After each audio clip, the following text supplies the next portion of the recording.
لە سنووری نێوان چەمچەماڵ سلێمانی بە تایبەتی لە کانی شەیتان ئۆتۆمبیلێکی جۆری توێتە هایلۆکس دەبڵ قەمەرەی 2019 دەدزرێت. ئەم هەواڵە دەست هێزەکانی بەڕێوەبەرەتی ئاسایشی گەرمیان دەکەوێت و ئاگاداری زاڵگەکان دەکاتەوە کە زاڵگان توندوتۆڵ بکرێت زیاتر بۆ بەسی دەستگیرکردنی ئەو تۆمەتبارانە. خۆشبەختانە شەوی 7/8 لە سنووری سنگاوە ئەو ئۆتۆمبیلە ویستوێتی داخلی سنووری گەرمیان بێت و ببرێت بۆ ناوچەکانی سنووری خانەخین توانراوە شەوی 7/8 ئەم مانگە ئەو ئۆتۆمبیلە لە بازگەی سماق دەستگیر بکرێت.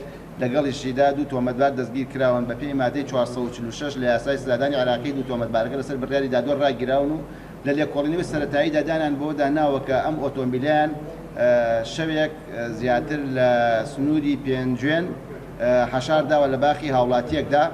ئێستا فەرمانی گرتنیش بە پێی مادەی 446 بۆ ئەو تۆمەتبارە دەرکراوە و تۆمەتبارەکان دانیان بەوەدا ناوە ویستویانە ئۆتۆمبیلەکە بن بۆ دەرەوەی سنووری هەرێم بە تایبەتی لە سنووری خانەقی ساغی بکەنەوە.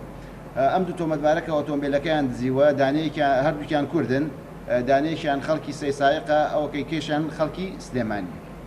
دیارە ئێمە وەکو بەڕێوەبەرەتی ئاسایشی گەرمیان سوودێکی زۆرمان لە هاوکاری هاوڵاتیان بینیوە بە هەروەها لەگەڵ بە کامێرەکانی چاودێریش ئەنجامێکی باشمان دەست کەوتووە بۆ ئەوەی بۆ دەستگیرنی تۆمەتباران و یان بۆ سەلماندنی تاوانەکانیان.